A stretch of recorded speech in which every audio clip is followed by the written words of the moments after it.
Яа. За яг одоо тэгээ нийгэмд үүсэж байгаа нөхцөл байдал дээр бас яаралтай бодлогын гэдэг юм уу зохицуултын хариу арга хэмжээ авах гэж засгийн газраас ийм хууль орж ирлээ гэж би зүгээр харж байгаа.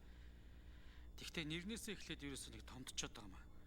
Стратеги ач холбогдолтой бүтээгдэхүүн гэчээд 5-1 дээр энэ стратеги ач холбогдолтой бүтээгдэхүүн гэдэг нь зүгээр газрын цэсний бүтээгдэхүүн бүх төрлийн шатхуун л гэж байгаа. Нэрийг ядаж өгнө ингээ зөвл өгчмөр байна. Зүгээр ерөөсөө газрын цэсний бүтээгдэхүүн бүх төрлийн шатхууны хангаж нийлүүлэлтийг дэмжих тухай гэдэг. Тэгээ ерөөсөө стратеги ач холбогдолтой бүтээгдэхүүн гэдэгт бол бид нар шатхуун бензин төснөөс гадна хэд хэдийн байдэн шүү дээ. Тэгээ нэрний юм нэг томдсон. Тэгээ юм томдсон одоо дээлттэй хүүхэд чинь их хол гүйж чаддгүй юм даа тэгээд. Тэгээ яг харахаар энэ 6 дугаар зүйл 7 буюу Монгол Улсын хурал засгийн газрын бүрэн эрх хүч яг өдөр тутам хийдэг л ажлууд байгаа байхгүй. Тэгээ энэ л ингээ гол оронгууд л ерөөсөө Монгол өнгөний бүрэн эрхтэр одоо л энэ л байгаа. Репо харилцаа их нөхцөлтэй юм зээл болох. Ерөөсөө л энийг хийх гэж л ийм юм орж ирсэн. Тэгээ энэний яг зүгээр яг хоёр талтай баг. Эрсдлийг ерөн хаах чиглэл дээр ямар бодлого ярих вэ? Дамтны сайдаа. Энэ одоо эрсдлийг одоо энэ нөхцөл байдал буюу таны авч хэрэгжүүлэх гэж байгаа энэ хуулийн хүрээнд авч хэрэгжүүлэх арга хэмжээ эрсдэлд орвол засгийн газар хариуцах юм уу эсвэл Монгол банк хариуцах гэдэг юм уу?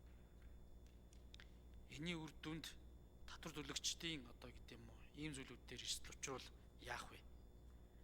Хоёрдугаарт ерөн зүгээр ийм зах зээлийн зарчмаар явах юмнууд дээр бид ойлгож байгаа боловч ингээ хүчээр зохицуулт гэдэг юм уу ийм зүйлээр явлаа. Аж ахуйн нэгж байгууллагууд ерөн зүгээр хамтран ойлголцож ажиллах тал дээр хэр байх бол эднүрийн бэлтгэл ажил хэр байгаа. Зэрэгцүүлээд баахан сав суулга барин нэгдэг яг чадах уу? Би бол одоо 2 3 компани лобби болчих вэ гэж хайгаад байгаа. За дээрэс нь яг зүгээр би энэ зөвхөн бензин шатхууны нийлүүлэлтийг одоо нэмэгдүүлэхийн ажлыг гадаад дотоод нөхцөл байдлууд байгаа гэдгийг ойлгож байгаа. Гэхдээ нэг зүйл бол ерөөсөө тэр шатхууны нөөцлөх савнаас гадна энэ төмөр замын тээвэрлэлтийн хүчин чадлыг хэрхэн яаж нэмэгдүүлэх, ялангуяа урд талаасаа тий энэ замын үе дээр ач буулгах терминал ч ерөөсөө болохгүй байгаа шүү дээ. Тэгээ энэ терминал чинь аюултай байдалд ороод байна. Энэ бодлогын арга хэмжээ чинь ч гэсэн нөлөөлнө. Юу гэхээр замын үе дээрээ бид нар хүнээч авч байгаа, хүнсний бүтээгдэхүүнээч авч байгаа, аюултай ачаа бараагач авч байгаа. Одоо Монгол улсын олон улсын зах зээл рүү ганц нэвтэрж байгаа гэж хэлж болох энэ замын үеийн помп дээрээ цаашдаа зөв менежмент хийхгүй бол энэ улсаараа бүр аюултай ачаа бараа авч байгаа бүр баларх вэ гэдэг зүгээр миний хөв болгоомжл байдаг. Тэгээд илүү их цаашдаа аль бомтуудыг энэ чиглэлийн бодлогоор одоо төрөлжүүлж хөгжүүлэх хэрэгтэй юм бэ. Энийг одоо бас танаа яамнаас юу гэж харж байгаа юм болоо. Энийг бас нэг тодорхой зөв байр суурь хэлээч. За тэгээ яг ерөн зүгээр зах зээлийн зарчмаар нь л одоо явуулах бодлого буюу энэ одоо болдог болгоно хүссэн үнэ нь л бас энэ шатхууны импортыг стандартаа нийцүүлэл оруулаад ирэх тэр бодлого нэг хэдэн жил эсвэл яваад үцэх байсан юм уу? Тэгэхгүй ингээ бас нэг тусгай зөвшөөрлөлтөй этгээдүүд авлаа. Тэгээд эднүрэн баахан зовлон ярьд юм байна. Нөөцлүүрийн сав байхгүй. Гэхдээ яг эцсийн дүндээ бас энэ нөөцлүүрийн сав гэхээс илүүтэй татаа авалтыг шуурхай хийж чад бол бас урд төршөөс чинь бусад орноос байж болно шүү дээ. Тэгээд хамгийн эцэст нь бол одоо энэ нөгөө энтгийн хөнгөлөлтөө зээлээр хэрэгжиж байгаа газрын цэсний бүтээгдэхүүний одоо үйлдвэрэл одоо яаралтай хэмээр байна. Энэ одоо төсвийн дээр тусгай шаардлагатай уягдаад зээлийн ашиглалт муу байна. Гэхдээ энийг засгийн газар зохицуулт хийж байгаа гэж боловч бас энэ удаашрах тусам жилд 1.8 их $80 энэ бензин шатхуунд гарна. За эдийн засаг угаасаа тэлж ийн уул уурхай эрчимчхийн ирээр биднэрт энэ нөхцөл байдлууд угаасаа хүндрэнэ. Тэгэхээр энэ дээр бас нэг цаашдаа доктортой тоймтой л За улсын хурлын гишүүн Ганбатын хос баярын урилгаар нийслэлийн ерөнхий боловсролын 73 дугаар сургуулийн ахлагангийн багш сурагчид улсын хурлын үйл ажиллагаа төрийн ордонтой танилцж байна.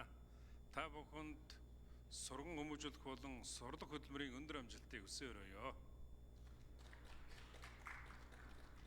За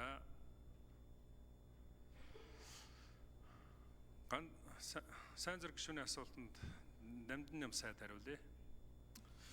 За гишүүдээ өнөөдөр юм дүргье. За нэрний тухайд бас тийм байгаа юм аа. Удахгүй бид нэр шатхууны аюулгүй байдлын тухай хууль гэдэг хууль бэлтгэж байгаа. Шатах тослох материал, тэслэх хөдөх одоо материалуудын аюулгүй байдлын тухай хууль гэдэг бэлтгэж байгаа. Энэ бол одоо удаан хугацаанд үйлчлэх хууль. За энэ стратегийн ач холбогдол бүхий бүтээгдэхүүний хангалттай нийлүүлэлтийг дэмжих тухай хууль бол хугацаатай хууль. 5 5 жилийн хугацаанд хэрэгжээд хүчингүй болох юм зохицуулттай байдал хэрвээ одоо хэвийн болчихвол бид энэ хуулиа бол хүчингүй болгочих гэж төлөвлөж байна. За Монгол банкнд бол эрсдэл учрах зүйл бол байхгүй. Зээлтэй холбоотой асуудлыг бол Монгол банкнаас репо санхүүжилт зориулан гаргана. Энийг арилжааны банкудад өгнө. Монгол банк шууд өөрөө зээл гаргахгүй. За арилжааны банкуд аж ахуйн нэгжүүдэд одоо тавьдаг шалгуурынхаа дагуу үнэлгээ хийж, зохицуулалт хийж ингэж гаргана. За Монгол банк бол мөнгөний бодлогын хороогоороо хэмжээ, за бусад асуудал дээр нь бол шийдвэр гаргаж зохицуулна гэж одоо бидэнтэй ярилцсан байгаа. За Монгол банкны тухайд бол өмнө нь ийм одоо хууль, нэг удаагийн хууль ковидын үед хэрэгжүүлээд бид 3 сарынхаа хэрэгцээний шатхууныг нэг дор захиалж 400 тэрбум төгрөгийн репо санхүүжилт гаргаж захиалж исэн юм удаа бий. За тэр хуулийг л одоо ер нь жоохон уртхан хугацаанд хэрэглэх гэж бодож оруулж ирж байгаамаа. Ер нь нөхцөл байдал бол эргэн тойронд одоо бидний хэрэглээч нэг талдаа өсөөд идэг, нөгөө талдаа орж ирэх нөхцөл байдлаа урт хугацаанд нь тогтвортойгоор том хэмжээгээр захиалж үнэ бас тогтвортой барих чиглэлд энэ хууль нэлээд том өөрчлөлт оруулнаа. За аж ахуйн нэгжүүдийн тухайд бол үндсэндээ Монгол улсад өнөөдөр хэдхэн том аж ахуйн нэгжүүд гэж бас бодох нь одоо болгоомжлох нь зүйтэй. Гэхдээ ер нь бол манай улсад бол бүх төрлийн шатхуун импортын тусгай зөвшөөрөлтөө 151, бөөний худалдаа эрхлэх зөвшөөрөлтөө 173, жижиглэнгийн тусгай зөвшөөрөлтөө 181 аж ахуйн нэгжүүд бол байж байгаа юм. Яг энэ шатхуунтай холбоотой. За одоо тэгээд аж ахуйн нэгжүүд бол байнгын л одоо хүсэлт өгж байгаа. За манай яам болон миний зүгээс бол шалгуур хангасан, бүрдэл хангасан бүхий л хүсэлтийг зөвшөөрч байгаа. Эрчимтэйч нэмэгдэж байгаа. Энэ ард иргэдийн дунд тусгай зөвшөөрлөөсөө болоод бас болдгоо юм байна гэсэн ойлголт баг шиг үнэлээ. Нээлттэй бүгдэнд нь өгж байгаа, оролж ирж чадах болгон аваач л гэж. За төмөр замын шилжүүлэн ачуулах байгууламжтай холбоотой асуудал бол урд төрчдөр яригддаг. Бүгд найрамд хятад ард улстай хилж байгаа шивээ хөрөн бомб дээр 6000 м3-ийн багтаамжтай агуулгах шилжүүлэн ачих байгууламж бол ер нь баригдаад ашиглалтанд ороход бэлэн болж байна. Цаашдаа бол бид гашуун сухад хангин мандлын бомбтууд дээр агуулгах бариад авах тухай асуудал ярина. Иргэдийн бомбттой хамт одоо байх нь зүү зохисхуумаа гэдгийг манай талаас ч, за бүгд найрамд хятад ард улсын талаас ч тавьж байгаа. Энэ бол үнэн. Сайн зориг гишүүн бол яг л одоо тэр гол асуудлыг авч хэллээ. Бид бол энэ бусад бомбтууд дээр авах асуудлуудаа. За баярлалаа. За Ж Батэрдэн гишүүн